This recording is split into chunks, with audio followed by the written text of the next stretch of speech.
Allez, oulé, non.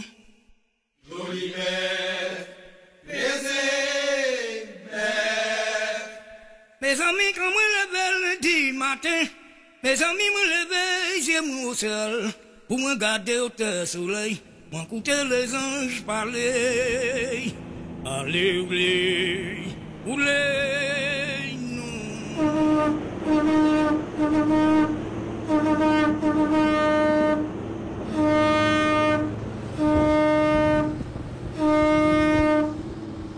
Alors, on est à La Roche. La Roche, pareil, une trentaine d'années, on avait des abris de pêche. Et il y avait des agriculteurs qui plantaient de ce côté. Après, on avait encore la plage où il s'aînait. Cette plage s'appelle la Roche. Et il y avait des abris de pêche ici, des abris de pêche. Là, la plage, on a perdu ici plus de 100 mètres. On a perdu plus de 100 mètres. Allez, oulé, non. Prêcheur est l'un des premiers quartiers de la Martinique. Il fut fondé entre 1630 et 1635. L'histoire du Prêcheur est faite de moments marquants entre défense du territoire et préservation de ce dernier. Au cours du XVIIe siècle, insurrections, révoltes battent leur plein. En 1848, les esclaves descendant des Mornes s'insurgent, ce qui conduit à l'abolition de l'esclavage. 1870, 1902, 1929, éruption de la montagne Pelée. Sans parler des différents cyclones qui redessinent les côtes préchotines. Malgré tous ces événements, les préchotins restent, reviennent sur leur terre. Des monuments sont encore là pour témoigner de cette histoire humaine, tels que le vieux clocher, datant du XVIIIe siècle, est construit avec des pierres taillées issues de la rivière du Prêcheur. Actuellement, les préchotins doivent faire face à d'autres aléas. Des coulées de boue descendant de la rivière du Prêcheur, nommée l'Aar, menacent leur habitat. Début janvier 2018 a débuté une nouvelle crise des laars en Martinique, localisée sur le flanc ouest de la montagne Pelée. Elle est due à des éboulements de la falaise sans père, donc une falaise qui fait 300 mètres de haut et qui est située à environ 8 km du bourg du Prêcheur. Alors les causes de ces éboulements sont essentiellement liées à l'érosion, au climat, à la pluie et au vent. Lors des éboulements de la falaise, des dépôts s'accumulent en pied de falaise et lors des pluies, ces dépôts sont remobilisés et lorsqu'ils transportent des gros blocs, on parle de l'Aar. Lorsqu'on parle de blocs, en fait, ça peut aller donc de la taille d'une particule fine, une particule de cendre, jusqu'à des blocs qui font plusieurs mètres et quelques dizaines de tonnes. Alors c'est vrai que moi j'ai été effectivement très surpris lorsque en janvier 2018 le premier lard dégringole avec des vrombissements très surprenants où là il a fallu intervenir extrêmement rapidement et donc là il y a eu cette première alerte qui a été donnée où tous les services se sont mobilisés en très peu de temps. Ça a été aussi une expérience puisque au jour d'aujourd'hui, sans rien de vous cacher, j'ai mon lit Pico qui est dans la salle d'à côté pour être présent si nécessaire. Alors le phénomène des laars, malheureusement, s'est installé pour durer pendant plusieurs mois. En fait, tant qu'il y aura du matériel dans la rivière qui sera remobilisable, nous aurons le potentiel d'avoir des laars. La très grosse difficulté, c'est que lorsqu'il pleut, et il pleut très fort, la probabilité d'avoir un lahar est très élevée, mais ce n'est pas parce qu'il pleut qu'on va avoir un lahar. Alors pour détecter ces éboulements, nous avons plusieurs stations sismiques sur la montagne Pelée. Donc ces stations sont à l'origine destinées à observer, à surveiller le volcan et à détecter des signes de réactivation. Et ces stations sismiques nous permettent de détecter les éboulements. Il y a vraiment un accompagnement continu. Il y a eu aussi un accompagnement financier parce que l'État a participé à la rénovation des alarmes, parce qu'il y avait des capteurs qui faisaient défaut, donc il a fallu les changer. Il y a aussi, on a financé, toujours dans l'accompagnement, des protections, parce que vous avez vu qu'il y avait un pont qui a été fait, qui est un pont extrêmement important, qui a été fait par la CTM, un très bel ouvrage, et qui permet aussi de préserver les quartiers des Abîmes et de Coquette. Je suis Préchotin, né ici, là où je me trouve, depuis 1950. Quand j'étais bébé, de justesse, on m'a sauvé d'ici. Quelqu'un m'a attrapé par le bras en 1950 parce qu'il y avait une grosse coulée de lard. En 1980, il y a de la boue qui est arrivée jusque devant la maison. Et en 2010, encore plus fort, j'avais cette voiture qui était là, sur la terrasse. Le lard l'a plaqué contre la maison. Et puis bon voilà, et à partir de là, ils ont décidé de mettre en place un autre pont.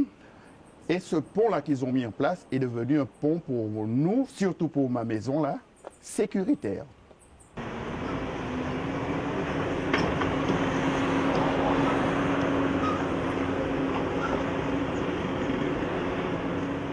Les quantités de nouveaux matériaux disponibles dans la rivière depuis janvier 2018 sont considérables.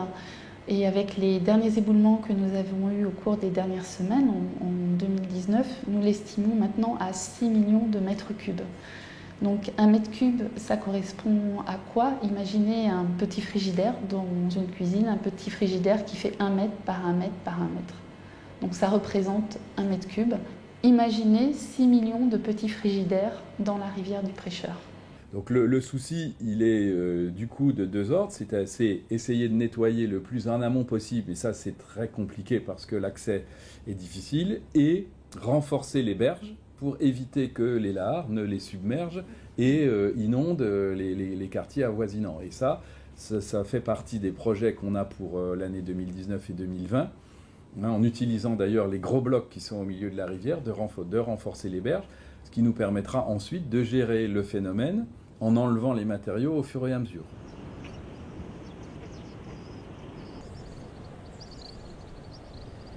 Je suis installé sur ce site, le restaurant La Rizabine, depuis 8 ans. Je suis sur un lieu exceptionnel, magique. C'est un endroit magnifique, mais nous sommes sur une zone rouge. Le premier danger, c'est les lahards.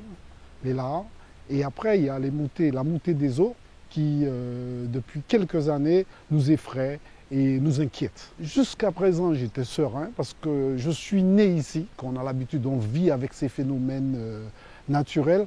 Mais l'année 2018 a été une année particulièrement difficile. Ça fait depuis quand j'ai créé le restaurant, depuis en 2009, je suis assuré par la même assurance. Mais ces assurances-là me demandent, au jour d'aujourd'hui, ils m'encouragent à déménager.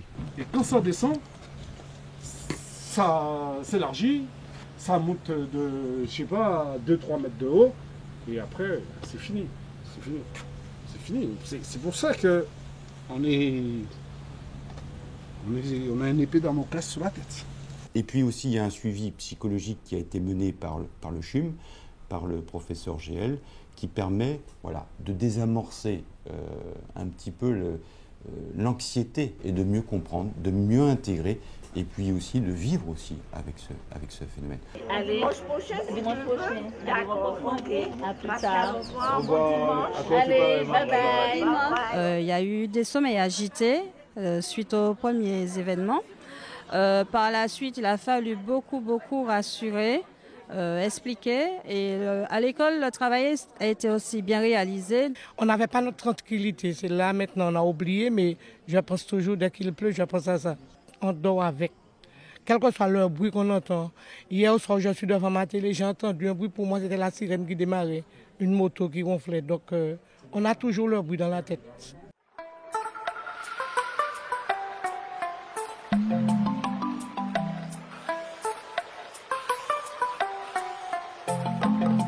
Monter la rivière,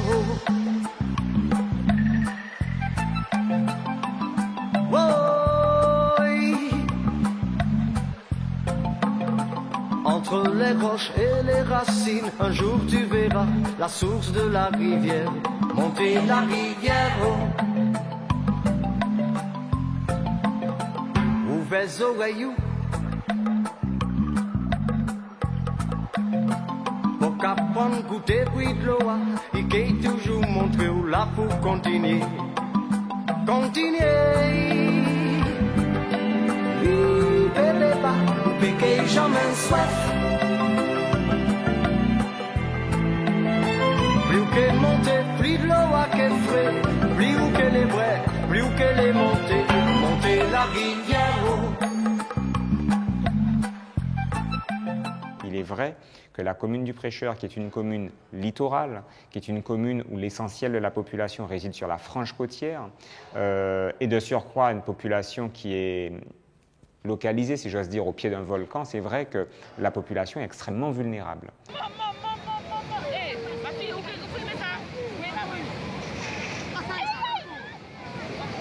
Il faut comment dirais-je, prendre du recul vis-à-vis de ces événements si l'on veut véritablement continuer à vivre au Prêcheur. Parce que beaucoup ne seraient même pas venus habiter au Prêcheur, voire auraient quitté la commune très rapidement. Donc si ces populations vivent encore au Prêcheur, c'est parce que, un, elles sont attachées au Prêcheur, deux, c'est un environnement, c'est vrai qu'il y a un certain art de vivre au Prêcheur, il faut être honnête, mais ces populations néanmoins, on doit avoir un regard particulier sur elles parce qu'elles vivent quand même des situations qui sont quand même loin d'être anodines.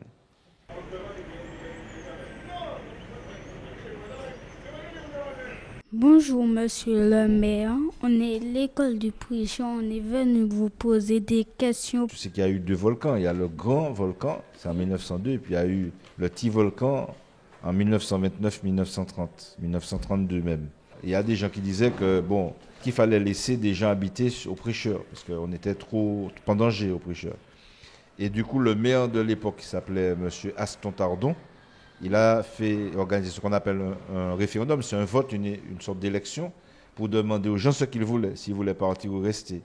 Et les gens ont dit que nous, on veut vivre ici.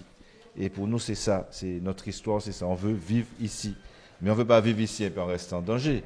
On veut vivre ici, mais en étant hors de danger. On a lancé un certain nombre d'études en liaison avec l'université de Marne-la-Vallée, l'école d'architecture de Marne-la-Vallée, pour proposer à des étudiants de donner une vision de ce que pourrait être le littoral dans 30, 40, 50 ans et de proposer, à partir de ces visions, aux collectivités et au public de réfléchir et de se poser des questions et éventuellement élaborer des solutions. Donc le Prêcheur a été une des communes de Martinique qui a participé à cette étude. Alors le projet Imaginer le littoral de demain, c'est en fait une action qui avait été lancée par la ministre Ségolène Royal pour faire émerger depuis le terrain, depuis les communes intéressées, des démarches de stratégie de recomposition spatiale. Et nous, on est venu un peu donner le cadre expérimental à cette démarche, et notamment pour pouvoir passer, si vous voulez, d'une intention qui était celle du projet développé par les étudiants à la matérialisation à un stade préopérationnel pour pouvoir engager concrètement sur le terrain cette stratégie.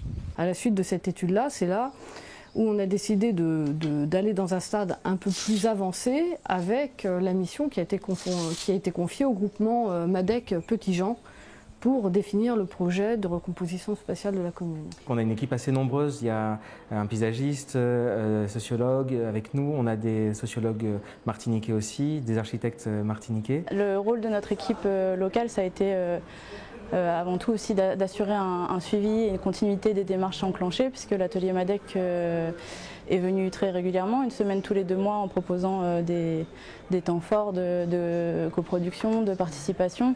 Mais il y a certaines démarches qui demandent parfois un peu plus de temps. J'ai été intégrée dans ce projet-là par le biais de Jean-Camille Petit et Franck Hubert, 2 architectes urbanistes assez reconnus ici, et qui sont donc les collaborateurs locaux de l'atelier MADEC et de l'ensemble de l'équipe mandatée.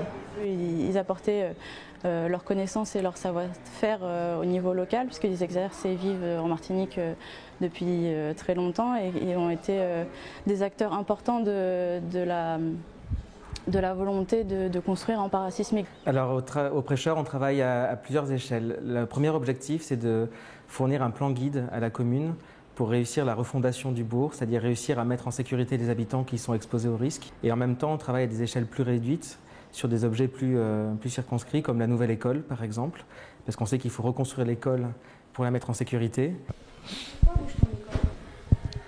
Pourquoi bouge-t-on l'école?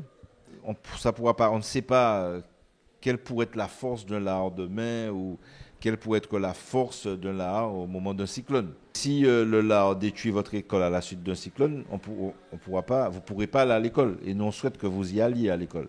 Et bien, c'est pour ça qu'on veut mettre absolument l'école à l'abri de tous ces dangers, que ce soit le lahar, la houle cyclonique, le tsunami, etc.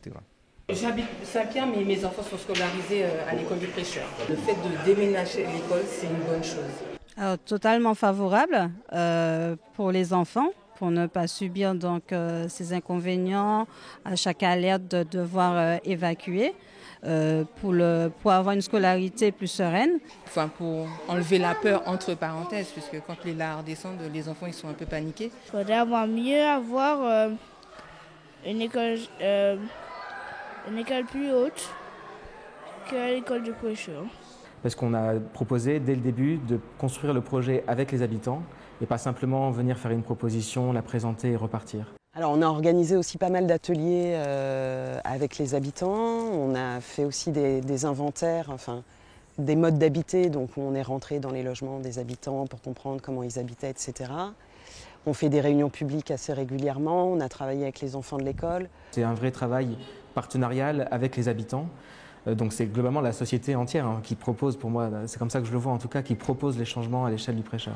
On est venu déjà 3 fois, on va revenir encore 2 fois, pour travailler avec les habitants sur les différents sujets, donc à la fois le plan guide, et puis la nouvelle école et les opérations de logement.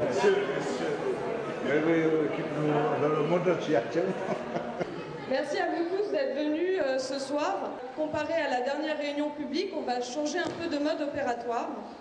Ce soir, vous allez vous répartir sur 2 tables, peut-être de manière équilibrée entre les endroits d'où vous venez, si vous êtes au conseil municipal ou pas, si vous êtes représentant de quartier. On va aborder 3 thèmes autour du prêcheur et on va vous demander à chacun de participer autour de ces thèmes. Votre prêcheur rêvé, si vous aviez une baguette magique, qu'est-ce que vous auriez envie de changer? Qu'est-ce que pourrait être le prêcheur demain? C'est ça que j'aurais aimé. Que la personne puisse venir se ressourcer, que ce soit dans son alimentation, dans les activités, dans tout ce que la personne ferait ici, que nous, on soit une espèce de médicament. Afin que les personnes âgées de la maison de retraite viennent nous voir pour éduquer nos enfants, nous aider à les éduquer aussi. Alors faire le lien entre les générations, c'est important. Ouais. Ça manque ça? Ça manque. Oui, je crois qu'il faut faire le lien. Parce que les enfants ne savent même plus manger un mango. Ils mangent des mangos verts au lieu de manger les mangos mûrs. Oui, ils sont à l'envers, je dis la vérité. J'ai beaucoup apprécié cet exercice, cette méthode de travail, puisqu'elle donne la parole à la population. Ce qui n'est pas toujours le cas dans ce genre de projet, parce qu'on voit débarquer des gens parfois qui nous déposent des projets sur le territoire. Et là, on sent vraiment que les architectes sont à la recherche d'idées auprès de la population, et la population est vraiment bien impliquée dans ce projet. On avait tous, pourtant il y avait 2 tables, eh bien, les idées c'était presque les mêmes par rapport à une table. Donc on aurait dit c'est ancré en nous ce qu'il faut améliorer sous le prêcheur. Le prêcheur de demain, la seule chose qui m'interpelle, c'est la rivière. Mais en dehors de ça, c'est vrai qu'il y a la mer qui nous gêne, mais je ne me vois pas l'habiter ailleurs qu'au bord de mer, hein. Je vous dis sincèrement. Mais s'il y a mieux et que c'est facile à accéder à la mer, parce que moi, je ne vis pas dans un pays où je ne vois pas la mer tous les jours. Hein. Et puis que le prêcheur soit un modèle de développement, un exemple, un laboratoire, comme on disait tout à l'heure, pour le reste de la Martinique. Je pense que c'est un projet innovant dans la manière dont il se construit.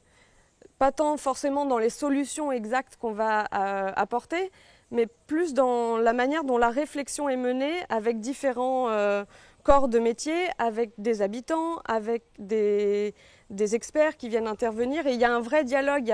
Il n'y a pas du tout eu l'idée de faire un dessin en chambre de ce que devait être le futur de ce bourg, mais vraiment de le construire au fur et à mesure dans un dialogue avec les habitants. Et là, par exemple, cet après-midi, on a une réunion publique pour présenter le projet école, mais pas le projet école tel qu'il doit être déterminer de A à Z, c'est une esquisse. Et là, c'est à partir de cette esquisse qu'on veut discuter avec la population locale de ce qu'ils en pensent, de ce qu'il faudra ajouter, de ce qu'on aurait pu oublier, parce qu'il faut aussi essayer de faire tomber cette image de l'expert tout-puissant et qui va avoir réponse à tout. Et les habitants, des fois, sont finalement les meilleurs interlocuteurs pour savoir vraiment comment faire un projet le plus adapté, le plus enviable possible.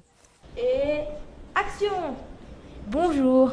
Bonjour. Quelle serait votre école de rêve? Une école de rêve, c'est une école où tout le monde est accepté, où on fait des activités, où l'école est bien, les enseignants sont gentils. Alors, c'est quoi ton école de rêve? Une école où pendant la récréation, il y ait quand même un bon stade pour jouer au foot, pour faire de l'athlétisme, s'entraîner pour le cross. Et puis, des salles de jeux vidéo aussi, des aires de jeu, des méga toboggans. Un jeu avec des toupies. Est-ce que les habitants de Prêcheur vont habiter près de l'école? Ah oui, justement, c'est-à-dire que c'est à partir de l'école qu'on veut aménager une sorte de nouveau bourg, quoi. Une bonne partie du bourg est trop près de la mer, parce qu'il y a des dangers qui viennent de la mer. Une autre partie est trop près de la rivière, il y a les lards de la rivière. Donc l'école sera un élément qui va nous permettre justement de construire des maisons, d'aménager un quartier, et ce sera un village à part entière. Relocaliser les populations, c'est avoir l'accord des populations, parce qu'on ne peut pas déplacer des gens comme ça manu militari, sauf cas de force majeure, et là ce n'est pas le cas. Donc il faut avoir l'accord des populations. Deuxièmement, il faut leur offrir un espace qui soit décent, c'est-à-dire que quand monsieur X quitte sa maisonnette qui vaut, disons, 200 000 €, maison-terrain qui valent 200 000 €, mais il demande à avoir l'équivalent où vous allez l'implanter. Donc il n'entend pas avoir un appartement qui vaut 80 000 € et encore moins une parcelle qui fait 150 mètres carrés quand il en avait une de 400 mètres carrés. Voilà. Donc c'est un long travail de discussion, de négociation. Financièrement aussi, ça a un coût. Il ne faut pas se voiler la face. Donc, ce n'est pas si simple que ça de relocaliser les populations. C'est la raison pour laquelle l'initiative qui est prise a d'autant plus de mérite, si vous voulez, et a d'autant plus de sens qu'elle a au moins le mérite, cette initiative, d'être novatrice.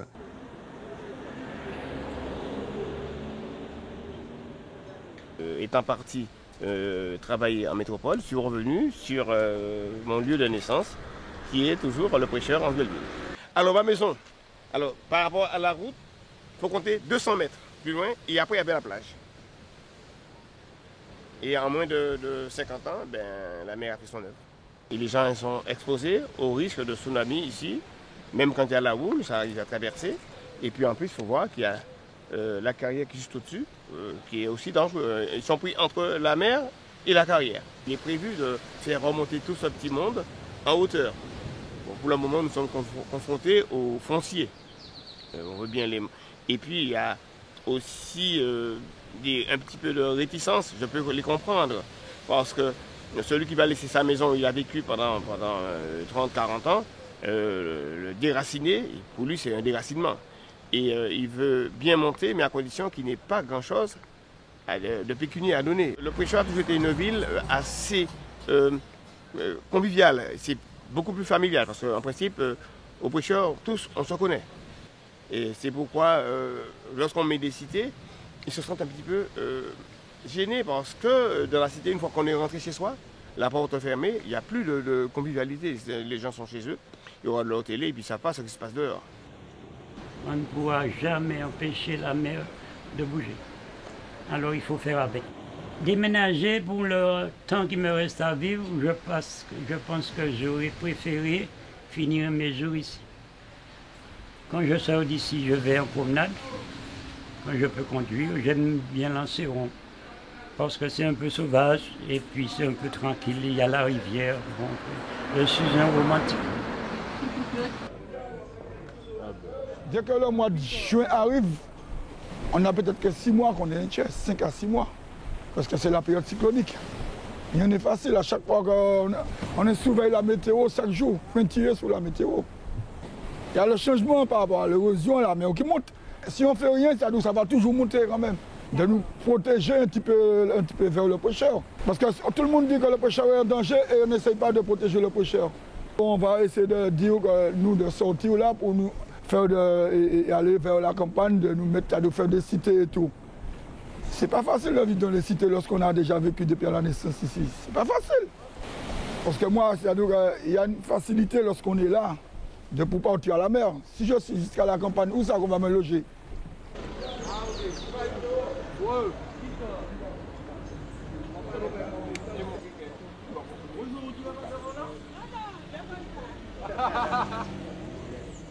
Alors l'idée de quitter le littoral, c'est quand même quelque chose qui est aujourd'hui très compliqué à la fois à accepter et à se représenter aussi une vie qui serait différente, c'est-à-dire une vie où on irait habiter plus en hauteur sur les mornes et le littoral serait finalement un endroit qui serait plus dédié à des activités soit économiques, soit de pêche et donc on aurait une espèce de système pendulaire ou un nomadisme qui ferait qu'on irait vivre le soir pour toutes les activités, les usages liés au soir chez soi et que la journée on redescendrait près du littoral. Mais on sait qu'il y a beaucoup de réticences aussi sur des personnes qui ont l'habitude de vivre avec la mer. Les habitats sur les mornes, on n'a pas trouvé l'idée, on n'a pas inventé l'eau chaude. C'est des choses qui existaient déjà. Et on avait l'habitude de vivre sur les mornes, mais de descendre tous les jours. Et il y avait des espèces de cabanons où les pêcheurs passaient la journée et certaines fois la nuit. Et il y avait toujours ce lien entre haut et bas, haut et bas. Là, plus ça allait, plus ça s'est scindé en deux. L'idée aujourd'hui, c'est de retrouver ces circulations entre le haut et le bas. Et on peut facilement avoir sa maison en sécurité tout en continuant à avoir des activités en bord de mer. C'est forcément toujours un petit traumatisme de changer à ce point les habitudes. Mais en même temps, c'est aussi vécu comme quelque chose de positif, je pense, parce que c'est une vraie refondation. C'est-à-dire qu'on va créer quelque chose de nouveau en s'appuyant sur les richesses du prêcheur pour qu'on puisse continuer à habiter ici.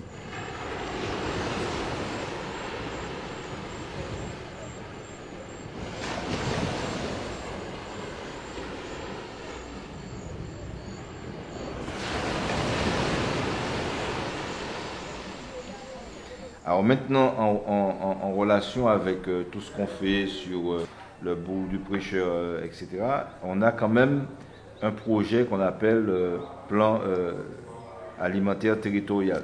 Au prêcheur, on fait de l'agriculture, mais sur 10 produits du prêcheur, 9 partent à l'extérieur, il n'y en a qu'un seul qui reste. Et pendant que tous les produits du prêcheur partent, au goûter, vous aimez ça, les biscuits, tout ça, mais c'est pas toujours très bon parce que le sucre, c'est pas une très bonne chose. Donc du coup, avec ce plan alimentaire-là, on va essayer de faire en sorte que les bons produits du prêcheur, pas tous, parce qu'il faut bien vendre à l'extérieur, parce que la Martinique entière a besoin de produits, mais qu'une bonne partie, en tout cas un peu plus, eh bien, soit consommée par les prêchotins et notamment par les enfants des écoles. À travers le projet agroalimentaire territorial, de pouvoir fédérer avec l'ensemble des agriculteurs de la commune du prêcheur, trouver comment satisfaire à travers nos produits maraîchers, vivriers, les besoins alimentaires de l'école. Également, aller encore plus loin, l'EHPAD et de la population, bien entendu. Vraiment, ça te permet d'avoir des idées pour pouvoir développer ton exploitation, d'aller vers la transformation et même vers le tourisme. Le tourisme vert, non seulement c'est un projet alimentaire pour la commune, pour la Martinique, mais même nous, agriculteurs, ça nous remet en question et on se pose beaucoup, ça nous ouvre, on a des ouvertures en fait, que moi-même personnellement, je n'avais pas vu l'ampleur. Et ça aide aussi pour la vente directe. Nous avons un terroir exceptionnel aux prêcheurs. Alors je m'approvisionne par mes amis pêcheurs, agriculteurs ou prêcheurs. L'échelle insulaire, pour être autonome, c'est une échelle absolument parfaite. Donc en théorie, voilà, c'est normal d'avoir une pensée de l'autonomie énergétique et alimentaire. Ce n'est pas le cas aujourd'hui dans ce qui est fait, dans ce qui existe, dans la situation actuelle. Mais c'est sûr que c'est ce qu'on cherche à faire. Bon, on pensait étendre, c'était le cas de Montefolie, où de l'autre côté de Jean-Manuel Laventure d'Arival, il était proposé de pouvoir agrandir. Je disais non, il valait mieux qu'on agrandisse par le bas. Donc là où la mairie possède le terrain chez Rochambeau, en dessous de Pomme-Cannelle, au lieu d'agrandir par le haut, parce que ça fait partie des rares terres 100% mécanisables et en plus irriguées. Donc ce serait bête que la mairie ait mis des sommes importantes à créer un réseau d'irrigation et qu'elle-même puisse ensuite permettre que des maisons soient installées alors qu'on aurait pu les revaloriser à travers des champs de manioc. Quand on dit préserver les terres agricoles, avoir un système de compensation pour maintenir vraiment cette dimension-là, c'est qu'au niveau alimentaire, il y a un gros potentiel d'autonomie. Au niveau énergétique, bon, c'est évident, hein, voilà, on n'a pas besoin de chercher énormément. Et dans les projets notamment de l'habitat renouvelé, là justement on est en train de soulever les questions de la ressource en eau. Est-ce qu'on peut plutôt utiliser de l'eau localement et l'assainissement local aussi sur des systèmes de phytoépuration, etc. Ici on est sur le quartier Grande Savane, non loin de la falaise Saint-Père et du dôme de la montagne Pelée. Au prêcheur, nous avons quand même plus d'une trentaine de références de produits. Et fruits et légumes. Et je crois que nous pouvons dire valablement que le prêcheur est l'un des greniers de la Martinique.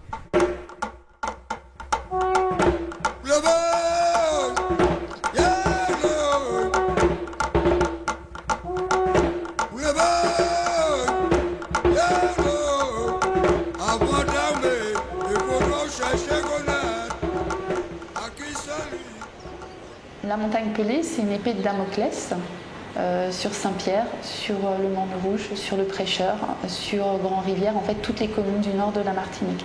Mais c'est aussi une bénédiction.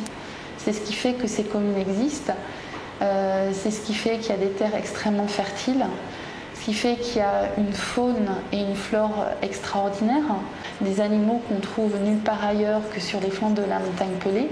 Et donc la montagne Pelée, si c'est une menace, c'est aussi une bénédiction.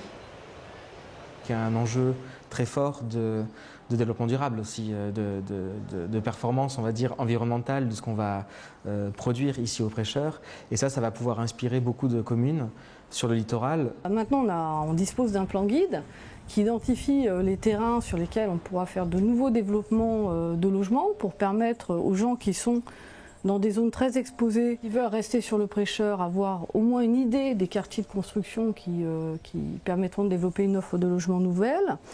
Et sur cette base-là, on lance, nous, là, au plan urbanisme construction architecture, on lance une grande consultation nationale pour arriver à développer des nouveaux types d'habitats qui soient plus adaptés au mode de vie traditionnel antillais, c'est-à-dire qui est avec un rapport très perméable entre l'extérieur et l'intérieur, avec des constructions qui soient plus écologiques, qui fassent plus appel aux filières locales et aux matériaux locaux.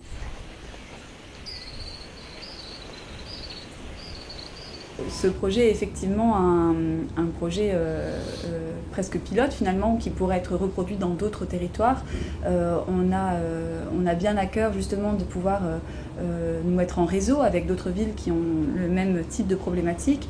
Enfin ça c'est le maire aussi qui fait ça, on est en accompagnement, mais au travers des ministères avec qui on travaille aussi étroitement sur ce sujet-là, on peut vraiment on peut vraiment travailler avec des villes qui sont dans l'Hexagone ou dans d'autres territoires. La DEAL et l'État sont quand même des partenaires très présents, puisque notamment ils financent principalement notre étude au Prêcheur. Il y a des fonds liés aux risques qui vont être mobilisés, comme le fonds Barnier pour la reconstruction de l'école, par exemple.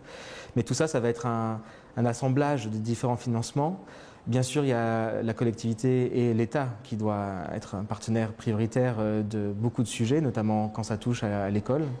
Mais il faut aussi imaginer qu'il y a d'autres formes d'investissement, des changements, y compris privés, qui peuvent venir contribuer à cet effort de refondation du bourg.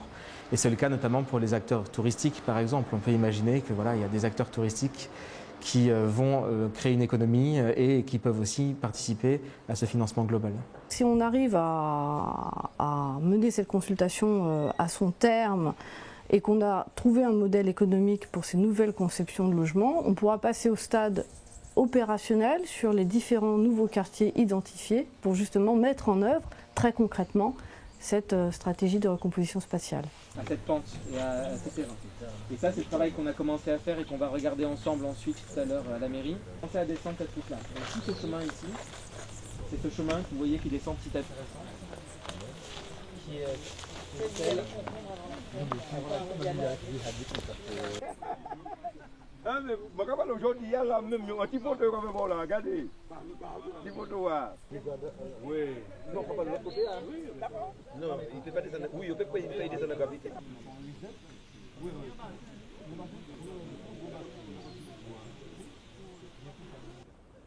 J'ai toujours habité le Prêcheur.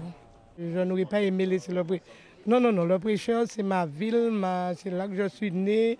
J'ai fait ma première communion, je me suis marié, je ne me vois pas laisser le Prêcheur comme ça. Dès l'instant où je reçois l'ordre, pas changer de commune, hein, aller habiter par exemple dans les hauteurs du Prêcheur, je dirais oui. Je suis partant pour l'habiter dans les hauteurs du Prêcheur. Toute mon enfance s'est passée au Prêcheur, entre Prêcheur et Saint-Joseph, bien sûr. Tout dépend de ce qu'il peut avoir, quoi. Mais on peut toujours repartir et revenir. Comme ça, c'est toujours fait.